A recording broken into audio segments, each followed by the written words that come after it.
10 सबसे रहस्यमय जगह जिनका वैज्ञानिकों को आज तक समझ नहीं आया और शायद कभी समझ भी ना आए।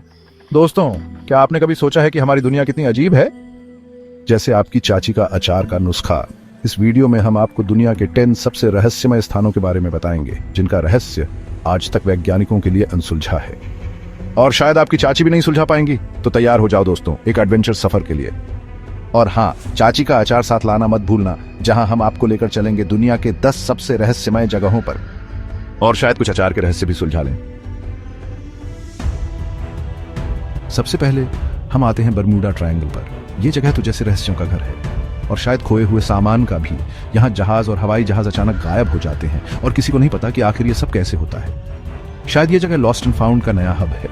कई लोग कहते हैं कि यहाँ एलियंस रहते हैं जो शायद छुट्टियों पर आए हैं, तो कुछ का मानना है कि यहाँ समुद्र के नीचे कोई चुंबकीय शक्ति है। शायद ये चुंबक हमारे जीपीएस को भी चुरा लेता है। वैज्ञानिकों ने भी इस जगह पर बहुत रिसर्च की है, लेकिन आज तक कोई पक्का कारण नहीं मिला। लगता है बरमूडा ट्रायंगल ने भी एनडीए साइन कर रखा है। कुछ लोग तो ये भी कहते हैं कि बरमूडा ट्रायंगल में समय ही अलग चलता है। शायद यहाँ की घड़ियां भी बरमूडा शॉर्ट्स पहनती हैं। लेकिन सच क्या है, ये तो आज तक कोई नहीं जानता। शायद बरमूडा ट्रायंगल खुद भी नहीं जानता। बरमूडा ट्रायंगल का रहस्य आज भी एक पजल बना हुआ है और शायद ये पजल कभी सॉल्व न हो, क्योंकि ये खुद भी खो गया है।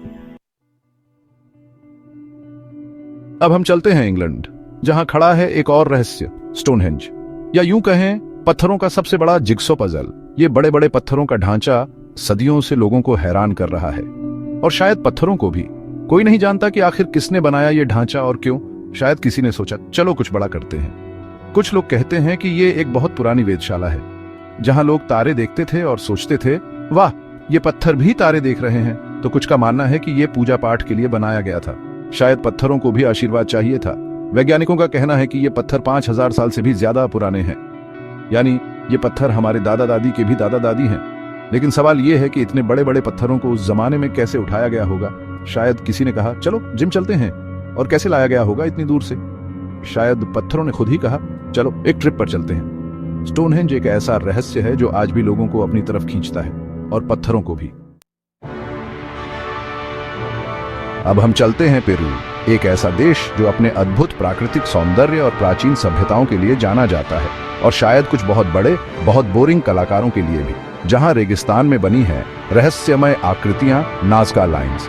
ये आकृतियां सदियों से वैज्ञानिकों और पर्यटकों को आकर्षित करती आई हैं, और शायद कुछ एलियंस को भी, जो यहाँ आकर कला का मजा लेते हैं। ये बड़ी बड़ी आकृतियां जानवरों, पेड़ पौधों और अलग अलग आकार की हैं, जो रेगिस्तान की रेत पर उकेरी गई हैं। लगता है किसी ने बहुत बड़े कैनवास पर ड्राइंग की प्रैक्टिस की है, जिन्हें देखकर आप दंग रह जाओगे। इन आकृतियों की विशालता और जटिलता आपको हैरान कर देगी और सोचने पर मजबूर कर देगी कि क्या ये किसी की बोरियत का नतीजा है। ये आकृतियां इतनी बड़ी हैं कि इन्हें सिर्फ हवा में उड़कर ही देखा जा सकता है। हवाई जहाज से देखने पर इनकी असली भव्यता का एहसास होता है, और शायद ये भी कि किसी ने बहुत ऊंचाई से ड्राइंग की है। लेकिन सवाल ये है कि आखिर किसने बनाई ये आकृतियां और क्यों? ये सवाल आज भी अनसुलझा है। शायद किसी ने अपने बच्चों को शांत रखने के लिए ये सब किया हो। कुछ लोग कहते हैं कि ये एलियंस ने बनाई है, जो पृथ्वी पर आए थे और अपने पीछे ये निशान छोड़ गए। शायद वे यहाँ आकर पिकासो बनने की कोशिश कर रहे थे। तो कुछ का मानना है कि ये बहुत पुरानी नाज़का सभ्यता ने बनाई थी, जो अपनी कला और विज्ञान में बहुत उन्नत थी और शायद बहुत बोर भी। वैज्ञानिकों का कहना है कि ये आकृतियां 2000 साल से भी ज्यादा पुरानी हैं। ये आकृतियां नाज़का सभ्यता की अद्भुत कारीगरी का प्रमाण है, और शायद इनकी बोरियत का भी। लेकिन सवाल यह है कि इतनी बड़ी और डिफिकल्ट आकृतियों को बनाने के लिए उस जमाने में कौन सी टेक्नोलॉजी का यूज किया गया होगा? क्या उनके पास कोई विशेष उपकरण थे, या फिर बहुत सारा खाली समय? नाज़का लाइन्स एक ऐसा रहस्य है जो आज भी लोगों को अपनी तरफ खींचता है। ये आकृतियां हमें प्राचीन सभ्यताओं की अद्भुत क्षमताओं और उनकी रहस्यमय दुनिया की झलक दिखाती हैं, और शायद ये भी कि बोरियत में इंसान क्या क्या कर सकता है। माउंट रोराइमा, बादलों से भी ऊंचा पहाड़, इतना ऊंचा कि बादल भी कहे भाई थोड़ा नीचे आ जाओ। अब हम चलते हैं वेनेजुएला, जहां खड़ा है एक अजीब सा पहाड़, माउंट रोराइमा।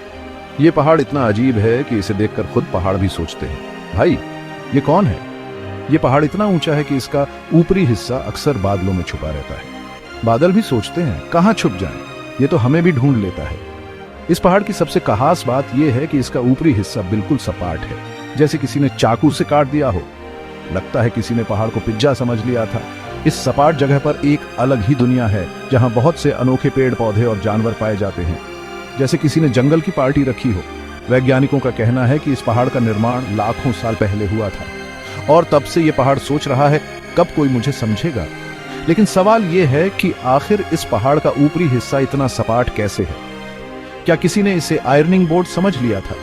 क्या यह कुदरत का करिश्मा है या फिर किसी और शक्ति का कमाल, या फिर किसी ने पहाड़ को DIY प्रोजेक्ट बना दिया था? माउंट रोराइमा हमेशा से ही लोगों के लिए एक रहस्य बना रहेगा और पहाड़ भी सोचता रहेगा, क्यों भाई, मैं इतना खास क्यों हूं? डेविल्स कटलरी रहस्यमय पत्थरों का समूह, या फिर कहें पत्थरों का वो समूह जो खुद को गोलगप्पे समझ बैठे हैं। अब हम चलते हैं ऑस्ट्रेलिया, जहां मौजूद है एक अजीबोगरीब जगह, डेविल्स कटलरी। यह स्थान अपने अनोखे और रहस्यमयी पत्थरों के लिए प्रसिद्ध है और शायद पत्थरों की पार्टी का मुख्य स्थल भी। यहां आपको हजारों की संख्या में गोल गोल पत्थर दिखाई देंगे जो जमीन पर बिखरे पड़े हैं। ये पत्थर इतने गोल और चिकने हैं कि देखने में ऐसा लगता है जैसे किसी ने इन्हें मशीन से बनाया हो या फिर पत्थरों की ब्यूटी पार्लर में पॉलिशिंग करवाई हो। ये पत्थर इतने गोल और चिकने हैं जैसे किसी ने मशीन से बनाए हो। इनकी सतह इतनी साफ और चमकदार है कि आप इन्हें देखकर हैरान रह जाएंगे और सोचेंगे कि क्या पत्थरों का भी स्पा होता है। लेकिन सवाल यह है कि आखिर ये पत्थर यहां कैसे आए? इनकी उत्पत्ति को लेकर कई तरह की कहानियां और सिद्धांत प्रचलित हैं और हर कहानी में एक नया ट्विस्ट है। कुछ लोग कहते हैं कि ये किसी बहुत पुरानी सभ्यता ने बनाए थे जो अब लुप्त हो चुकी है। उनके अनुसार ये पत्थर उस सभ्यता के अवशेष हैं। शायद वो लोग पत्थरों से क्रिकेट खेलते थे। तो कुछ का मानना है कि ये उल्का पिंडों के टुकड़े हैं जो अंतरिक्ष से आकर यहाँ गिरे थे। ये सिद्धांत भी काफी दिलचस्प है और शायद एलियंस ने यहाँ अपना बॉलिंग प्रैक्टिस किया हो। वैज्ञानिकों का कहना है कि ये पत्थर लाखों साल पहले पानी और हवा से घिसकर ऐसे बने हैं। उनके अनुसार प्राकृतिक प्रक्रियाओं ने इन्हें इस रूप में ढाला है जैसे किसी ने पत्थरों को रोलर कोस्टर पर बिठा दिया हो। लेकिन सवाल यह है कि अगर ये पत्थर पानी और हवा से बने हैं तो ये इतने गोल और चिकने कैसे हैं? क्या प्राकृतिक प्रक्रियाएं इतनी सटीक हो सकती हैं या फिर प्रकृति ने भी पत्थरों के साथ मजाक किया है? डेविल्स कटलरी हमेशा से ही लोगों के लिए एक पजल बना रहेगा। यह स्थान अपने रहस्यों और अनसुलझे सवालों के कारण हमेशा आकर्षण का केंद्र रहेगा और शायद पत्थरों की पार्टी का भी। बैंगनी समुद्र, क्या सच में समुद्र का रंग बैंगनी हो सकता है या फिर यह किसी ने अंगूर का जूस गिरा दिया है? अब हम चलते हैं ऑस्ट्रेलिया के एक और हिस्से में जहां समुद्र का रंग है बैंगनी। लगता है यहां के समुद्र ने भी फैशन में नया ट्रेंड सेट कर दिया है। जी हां, आपने सही सुना। यहां का समुद्र गुलाबी और बैंगनी रंग का दिखता है जो वाकई में बहुत ही खूबसूरत है। लगता है समुद्र ने भी होली खेल ली है। वैज्ञानिकों का कहना है कि समुद्र का ये रंग एक खास तरह के शैवाल के कारण होता है जो इस पानी में पाया जाता है। शैवाल भी सोच रहे होंगे हमने तो बस रंग जमाया था, लेकिन कुछ लोग मानते हैं कि ये किसी और ही रहस्य का नतीजा है। शायद किसी ने समुद्र को रंगीन चश्मा पहना दिया है। क्या सच में समुद्र का रंग बैंगनी हो सकता है या फिर ये सिर्फ एक इल्यूजन है? जैसे कि जब आप नींद में होते हैं और सब कुछ अजीब लगता है, या फिर ये सिर्फ एक इल्यूजन है? जैसे कि जब आप नींद में होते हैं और सब कुछ अजीब लगता है। बैंगनी समुद्र हमेशा से ही लोगों के लिए एक रहस्य बना रहेगा और शायद समुद्र भी सोच रहा होगा, मुझे इतना सीरियस क्यों ले रहे हो, मैं तो बस मजाक कर रहा था। अब हम चलते हैं पाकिस्तान, जहां दबा हुआ है एक प्राचीन शहर मोहेंजो-दारो। यह शहर अपने समय का एक अद्भुत नमूना है जो आज भी हमें अपनी भव्यता और रहस्यों से चकित करता है और शायद कुछ लोगों को लगता है कि यहाँ एलियंस का भी हाथ था। यह शहर सिंधु घाटी सभ्यता का एक इंपॉर्टेंट केंद्र था जो आज से करीब 5000 साल पहले बहुत फैल चुका था। इस सभ्यता ने अपने समय में अद्वितीय शहरीकरण और वास्तुकला का प्रदर्शन किया था और शायद कुछ बेहतरीन पार्टी प्लानिंग भी। मोहेंजो-दरो को दुनिया के सबसे पुराने और सबसे डेवलप्ड शहरों में से एक माना जाता है। यहाँ की सड़कों और इमारतों की संरचना आज भी वैज्ञानिकों और इतिहासकारों को हैरान करती है और शायद कुछ आर्किटेक्ट्स को जलन भी होती है। लेकिन सवाल यह है कि आखिर ये शहर अचानक कैसे खत्म हो गया? क्या इसके पीछे कोई प्राकृतिक आपदा थी या फिर कोई और रहस्यमय कारण, या फिर किसी ने यहाँ का वाईफाई पासवर्ड चुरा लिया था? कुछ लोग कहते हैं कि यह शहर किसी प्राकृतिक आपदा के कारण बर्बाद हो गया, जैसे कि बाढ़ या भूकंप, या शायद किसी ने यहाँ का मौसम ऐप सही से नहीं देखा था। तो कुछ का मानना है कि यहाँ कोई बहुत बड़ी लड़ाई हुई थी जिसने इस शहर को तहस नहस कर दिया। शायद किसी ने यहाँ के राजा की पसंदीदा बिरयानी रेसिपी चुरा ली थी। वैज्ञानिकों का कहना है कि इस शहर के खंडहरों में रेडिएशन के निशान मिले जो वाकई में हैरान करने वाला है। ये रेडिएशन के निशान इस बात की ओर इशारा करते हैं कि शायद यहाँ कोई परमाणु विस्फोट हुआ हो या फिर किसी ने माइक्रोवेव में पॉपकॉर्न जलाए थे। मोहेंजो-दारो एक ऐसा रहस्य है जो आज भी लोगों को अपनी तरफ खींचता है। यहाँ आने वाले पर्यटक इस प्राचीन शहर की भव्यता और इसके रहस्यों को जानने के लिए उत्सुक रहते हैं। और शायद कुछ लोग यहाँ सेल्फी लेने भी आते हैं। क्या सच में ये शहर किसी अजीब आपदा का शिकार हुआ था, या फिर इसके विनाश के पीछे कोई और ही कहानी छुपी है, या फिर ये सब एक बहुत बुरा प्रैंक था? ये तो वक्त ही बताएगा। लेकिन मोहेंजोदड़ो का रहस्य हमें हमेशा सोचने पर मजबूर करता रहेगा, और शायद हंसने पर भी। ब्लड फॉल्स अंटार्कटिका का खूनी झरना, या कहें प्रकृति का सबसे बड़ा केचप स्पिल। अब हम चलते हैं अंटार्कटिका, जहां बर्फ के बीच से बहता है एक खूनी झरना, ब्लड फॉल्स। लगता है यहां किसी ने टमाटर का सूप गिरा दिया है। इस झरने का पानी लाल रंग का होता है, जो देखने में बिल्कुल खून जैसा लगता है। लेकिन चिंता मत कीजिए, ये कोई हॉरर फिल्म का सेट नहीं है। वैज्ञानिकों का कहना है कि झरने के पानी का ये रंग एक खास तरह के शैवाल के कारण होता है, जो इस पानी में पाया जाता है। हाँ, शैवाल भी कभी कभी रंगीन हो सकते हैं, लेकिन कुछ लोग मानते हैं कि ये किसी और ही रहस्य का नतीजा है। शायद किसी ने यहाँ अपना पेंट का डिब्बा गिरा दिया हो। ब्लड फॉल्स हमेशा से ही लोगों के लिए एक रहस्य बना रहेगा, और शायद एक दिन हम जान पाएंगे कि ये झरना असल में टमाटर सॉस का कारखाना है या नहीं। क्रॉप सर्कल्स, खेतों में बनी रहस्यमयी आकृतियां। अब हम चलते हैं दुनिया भर के खेतों में, जहां दिखाई देते हैं रहस्यमय आकृतियां, क्रॉप सर्कल्स, या फिर कहें एलियंस का खेतों में आर्ट क्लास। ये आकृतियां अलग अलग आकार की जानवरों और पेड़ पौधों की होती हैं, जो रातों रात खेतों में बन जाती हैं। जैसे किसी ने रात में बोर होकर खेतों में ड्राइंग कर दी हो। ये आकृतियां इतनी परफेक्ट और डिफिकल्ट होती हैं कि इन्हें देखकर लगता है जैसे किसी मशीन से बनाया गया हो, या फिर किसी ने अपने ड्रोन को आर्टिस्ट बना दिया हो। लेकिन सवाल यह है कि आखिर ये आकृतियां कौन बनाता है, और क्या उन्हें इसके लिए कोई अवार्ड मिलता है? कुछ लोग कहते हैं कि ये एलियंस बनाते हैं, शायद वो भी बोर हो गए होंगे। तो कुछ का मानना है कि ये कुदरती तरीके से बनती है, जैसे प्रकृति भी कभी कभी मस्ती के मूड में हो।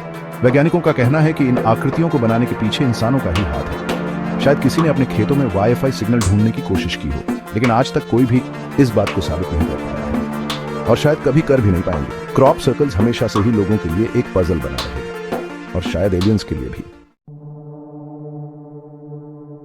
डार्क पिरामिड्स, इजिप्ट के पिरामिड्स से भी पुराने। क्या ये पिरामिड्स भी बूढ़े हो गए हैं? आखिर में हम चलते हैं इजिप्ट, जहां खड़े हैं रहस्यमय पिरामिड्स, डार्क पिरामिड्स। ये पिरामिड्स इतने पुराने हैं कि शायद इन्हें भी रिटायरमेंट चाहिए। ये पिरामिड्स इजिप्ट के फेमस पिरामिड्स से भी पुराने माने जाते हैं, लेकिन आज तक इनके बारे में ज्यादा जानकारी नहीं मिल पाई है। शायद ये पिरामिड्स भी गुप्त रहना चाहते हैं। ये पिरामिड्स काले पत्थरों से बने हैं, और इनके अंदर क्या है ये आज तक कोई नहीं जानता। शायद अंदर डार्क चॉकलेट हो। कुछ लोग कहते हैं कि ये पिरामिड्स एलियंस ने बनाए थे। एलियंस भी शायद आर्किटेक्ट बनना चाहते थे, तो कुछ का मानना है कि ये किसी बहुत पुरानी सभ्यता ने बनाए थे। शायद वो सभ्यता रियल एस्टेट में थी। वैज्ञानिकों का कहना है कि इन पिरामिड्स का निर्माण कैसे हुआ होगा, ये आज तक एक रहस्य है। शायद वैज्ञानिक भी डिटेक्टिव बनना चाहते हैं। डार्क पिरामिड्स हमेशा से ही लोगों के लिए एक पजल बना रहेगा, और शायद ये पिरामिड्स भी पजल मास्टर हैं। तो दोस्तों, ये थे दुनिया के 10 सबसे रहस्यमय जगह, जिनका रहस्य आज तक कोई नहीं सुलझा पाया है।